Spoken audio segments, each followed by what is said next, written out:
Hello everyone and welcome back to another video. This is Eisenherz and today I'm continuing my mini-series about Fringe commanders for cEDH. In this series my goal is to present Fringe cEDH commanders that I think are viable to play in cEDH, although they are probably not the strongest or most optimal. If you want to see part 1 of this series, click the link that should appear right now in the top right corner. But now, let's get started. Karlov of the Ghost Council is an Orzhov commander with some unique abilities. Whenever you gain life, Karlov gets 2+1/+1 counters, and for Orzhov mana, as well as removing 6+1/+1 counters from Karlov, you can exile any target creature in instant speed. As Orzhov isn't the fastest or most interactive color identity, this deck relies on hate bears and stacks pieces to slow down the game. Drannith Magistrate, Thalia, Blind Obedience, Archon of Emeria, and many more will allow this deck to prolong the game in order to assemble a life gain engine. Notable pieces for this engine are Soul's Attendant, Auriok Champion, and Leonin Elder. This immense life gain will allow you to use Karlov to get rid of hate bears, combo creatures, or commanders. Also, Karlov itself becomes a huge threat to your opponents. The life gain can also be used for an incredibly potent ad nauseam, to shoot an opponent dead at any point with Aether Flux Reservoir, or to cast a ton of spells with Bolas Citadel. The most compact combo in Karlov would be Heliod plus Walking Ballista, but the life gain plus hate bear approach, as well as many ways to buff the hate bears, make combat a viable game plan for this deck. And that's Karlov, a true meta buster against commander-reliant decks. Zirda the Dawnwaker is a Boros commander that mostly sees play as a combo piece in the 99. Zirda reduces the cost of all non-mana activated abilities by up to 2 generic mana. This turns Basalt Monolith and Grim Monolith into infinite colorless mana pieces, very similar to Power Artifact or Kinnan. Zirda plays a very proactive game. Tons of ramp and tutors to grab one of the monolith early and go infinite.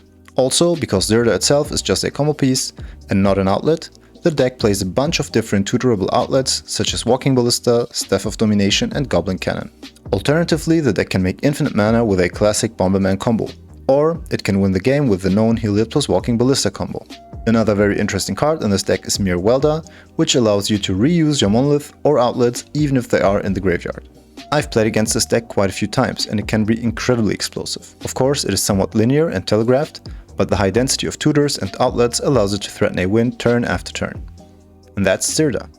Tinybones Trinket Thief is a mono-black commander that lets you draw a card and lose 1 life whenever an opponent has discarded a card this turn. This means that it can potentially draw you up to 4 cards every turn cycle, if you are able to put a discard engine into play. This makes for a pretty strong hand hate and draw engine, which will eventually leave your opponent's hellbent and provide you with a full grip of cards every turn, creating card advantage from 2 angles. Additionally, Tinybones has an infinite mana outlet that allows you to kill your opponents if they are hellbent. So how does Tinybones play? Well, first you need to focus on stopping your opponents from winning or deploying threats, so you need a discard engine in play that stops them from gaining momentum. Next, you deploy a card that gives you an advantage from your opponent's discarding, such as Tinybones, Dauthi Voidwalker, Waste Not, or Tergrid. Once your hand hate and advantage engine is assembled, you can focus on comboing off. Combos include Professor Onyx plus Chain of Smog to kill your opponents, or Skirch Familiar plus Asmodeus plus Necrotic Ooze to draw your deck, make a ton of mana, and cast a Praetor's Grasp to steal an opponent's win con like Thassa's Oracle. And that's Tinybones. Sharuum the Hegemon is an Esper commander that has a very powerful recursion ability.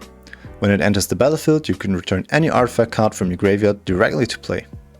In addition to having a solid color identity that allows you to play a mid-range control deck with a very high card quality and Thassa's Oracle plus Demonic Consultation, Sharuum is also a unique combo deck that can utilize 2 of my favorite cards, Disciple of the Vault and Phyrexian Metamorph. First you need Sharuum and Disciple of the Vault in play. Next, cast Phyrexian Metamorph and have it enter as a copy of Sharuum. The ETB trigger will go on the stack, but you will have to sacrifice 1 of your Sharuums because of the legend rule. You now sacrifice the original Sharuum and put it into the graveyard, and deal 1 damage to target opponent through Disciple of the Vault. Now you let the ETB trigger resolve and return Sharuum back to play. Another ETB trigger will be put on the stack, and you will again have to sacrifice 1 of your Sharuums.